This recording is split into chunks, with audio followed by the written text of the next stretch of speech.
As bass players, the defining characteristic that distinguishes our technique from that of a guitarist is the almost exclusive use of the fingers of the dominant hand as our primary picking method. In this video I'm going to demonstrate some familiar, some unfamiliar right hand plucking techniques that properly implemented will enhance both your technique as well as your self-expression.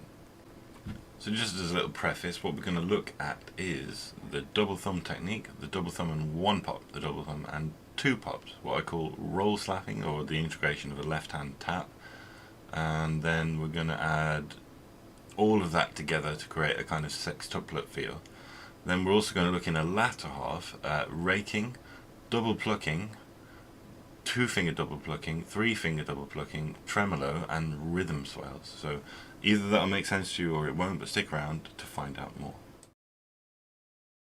So to start out, we're going to get some work on the old thumb. So I'll switch over to the right hand cam. Essentially what you want to be doing to start this process, the very first thing is one note. So say we choose C major.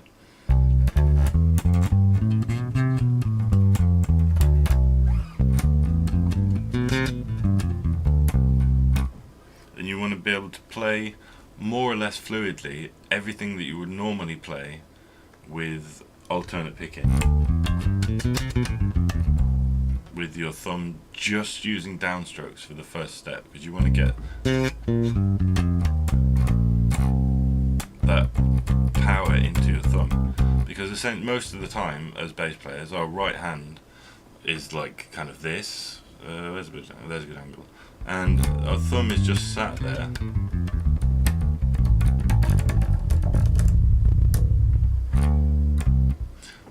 anchored to either one pickup or the other, or perhaps resting on a string. A lot of people won't have the dexterity to be able to use their thumb as fully as they would like to. So,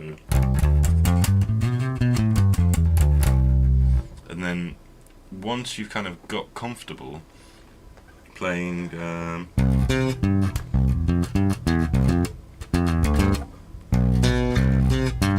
as many things as you can with just down plugs, then we're going to integrate the double pluck or the double thumb. So the best way to articulate that is to say we're starting on the C here on the A string. You see what I'm doing? I'm plucking through from the A string, resting on the D string, and then so you're doing plug, plug, plug, and then you're kind of catching the corner of your nail, the corner, where is it on the camera? The corner of your nail, this little bit here, attacking on the way back up as well.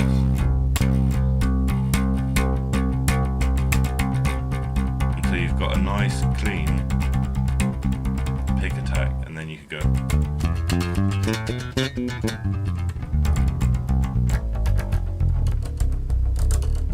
And you want to go all the way across your bass, as you can see there. So because when you hit the higher strings, demonstrating the point quite nicely, you need to be fluid across all the strings. You need to have the technique down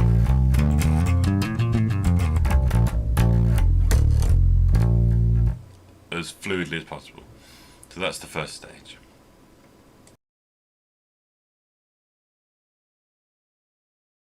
So the next phase is integrating the index finger, number one, and to do that you kind of build, the best way I can recommend it is, once you've got your double thumb comfortable, is to revert to the single thumb. So here we'll use C again, both notes on C, and then the octave is the best way to start, or even just on the individual string. But I'd say to get the technique tight, start with on an octave or a higher string, and then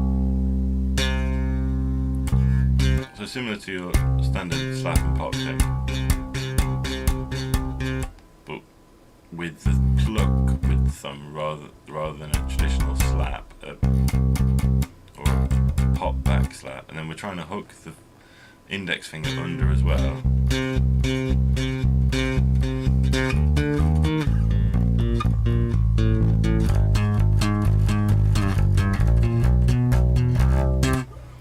important not to skip stages as well, because you kind of need to develop that muscle strength and that muscle rigidity and technique and memory before you can move on to the next step. But the next step would be, anyway, to add the double thumb in. So, and you want to start painfully slow. And as you can see, I'm practicing it as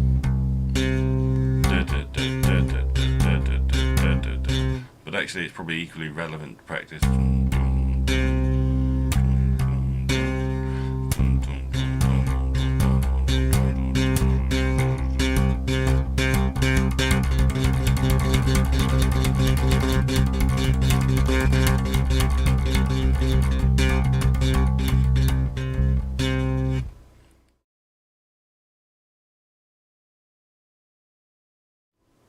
So the next thing we're going to add in the third step is a third finger, the middle finger, and we're going to apply that, in my case, across octaves. So we're going to start on whatever your highest string is for the pop, for the middle finger on your highest string, so we're going to use, it could be G, or in my case we're going to use C, and then we're going to just, all I'm going to do is just put a nice, let's see, I'll put it right up here, a minor chord shape, and then we're going to add pop, thumb, thumb, pop, pop.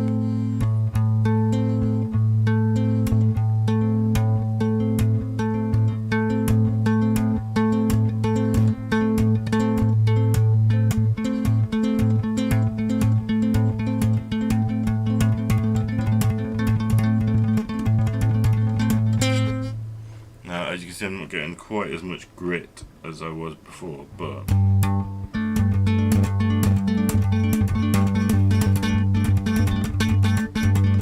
that is because of my tendon damage, which is visible there. I can't quite attack. My ring finger is extremely weak, basically, so you have a tactical advantage over me from this stage onwards. The point being that you can integrate a second pop. Double thumb, pop, pop, double thumb, pop, pop.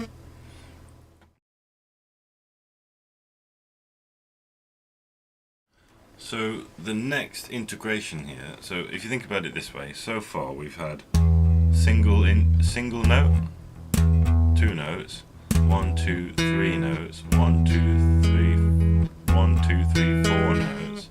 Now to add a 5th note in that grouping, to make a 5-note grouping, or a, what would that be, a quintuplet? Yeah, quintuplet. So we got single note, 2 notes, triplet, quadruplet. And then we're going to add a left hand slap, or a left hand tap. So I'm here on my A string playing the E. And what we're going to do is we're going to thumb, slap, tap, up, pluck. Let's switch back to the camera. So down with the thumb, tap, up with the thumb.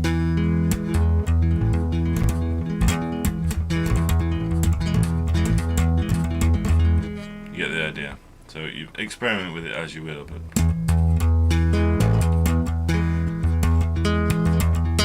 that's the stage afterwards, which is the sextuplets I was talking about earlier in the video.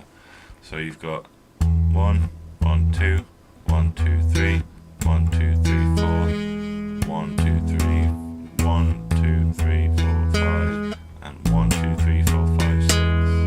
1, 2, 3, 4, 5.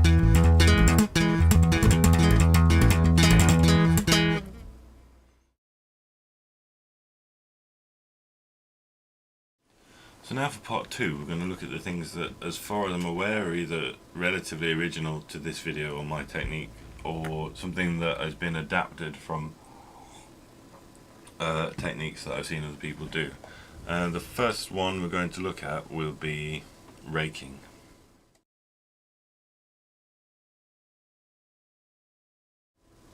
Here we are on bass cam. So raking is commonly understood to be this.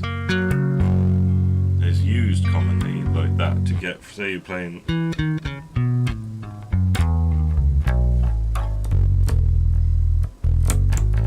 or it should be if you've got good technique. So alternate picking on the way up. a good way to get your legato technique. Not paying too much attention to my right hand, but you get the idea. So raking generally is a downward motion because it's not commonly used for the nail of the fingers. But what I've been working on is, I've seen Geddy Lee do this from Rush.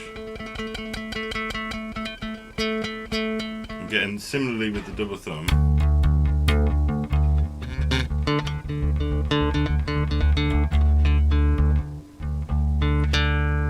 You can kind of develop it the same way. Now, what makes it unique the way I'm doing it is I've been applying this for kind of flamenco rally and tango effect. So this technique will be entirely familiar to flamenco guitarists. I don't think I've seen it used on the bass, I honestly don't, and I'm hoping that not too many people steal the idea, and if you do, tag me in it so I can see how you've implemented it. So obviously we have some more fingers available on the right hand. The first one is,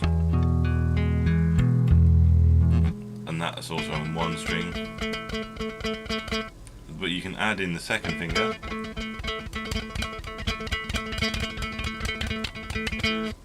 and you can also add in the second finger across chords, and depending on what number of strings you're fretting,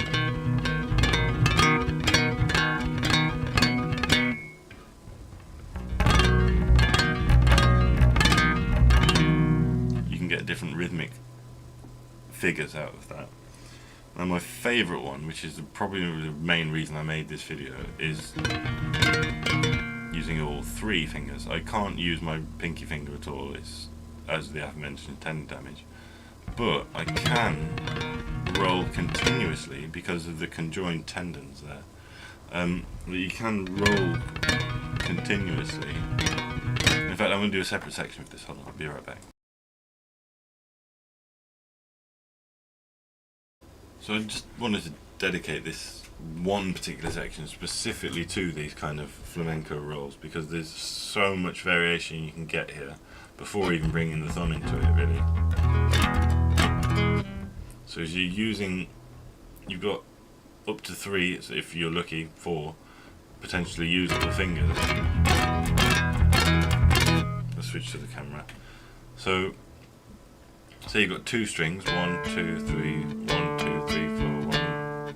But then you start the original stroke like on the 1, so 1, 2, 3, 1, 2.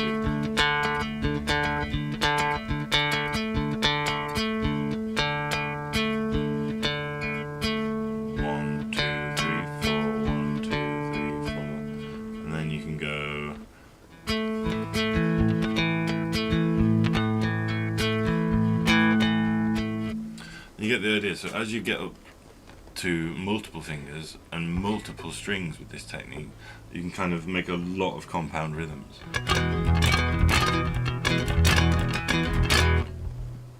I'll show you on the other camera. 1, 2, 3, 4, 1, 2, 3, 1, 2, 3, 4, 1, 2, 3. Oh.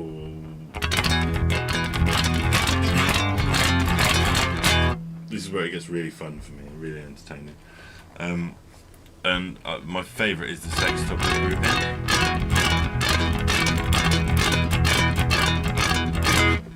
So 1, 2, 3, 4, 1, 2, 3, 4, 1, 2, 3, 4, 5,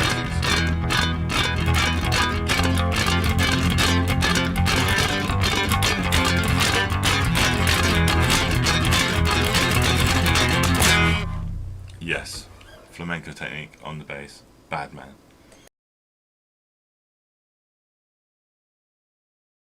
So before we just swiftly cover just a little bit more about this technique, because this is the primary reason I made this video. Once you've introduced that ring finger and gotten used to strumming across chords,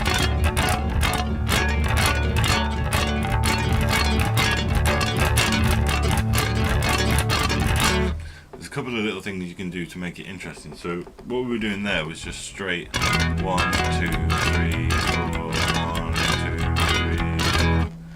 So 1, 2, 3, 4. kind of get a bit grating and annoying if you just do it.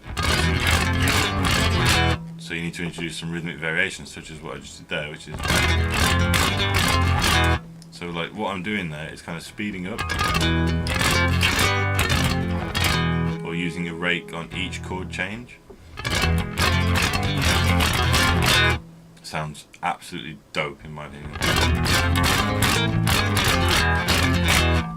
Love it. The other thing you can do is to use sort of rubato. You can use like a expressive slowing down or speeding up of the tempo.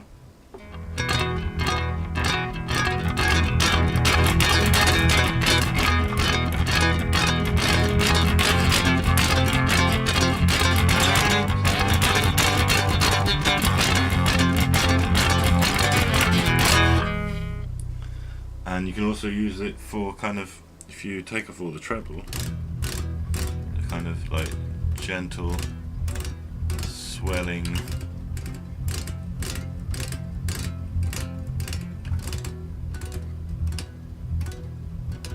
It's a really good way to practice it as well. It's like getting those notes really clean. And it's really nice just here, just sort of further up the neck. Like where you do it gives a totally different level of attack, tone and sound.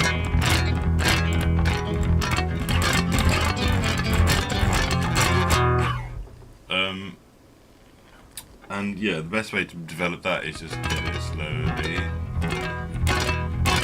This is what I did when I was learning it.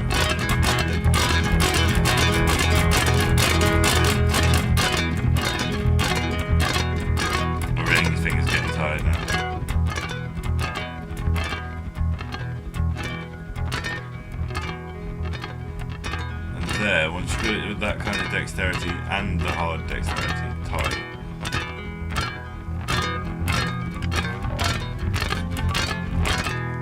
you can really do some interesting things with it basically.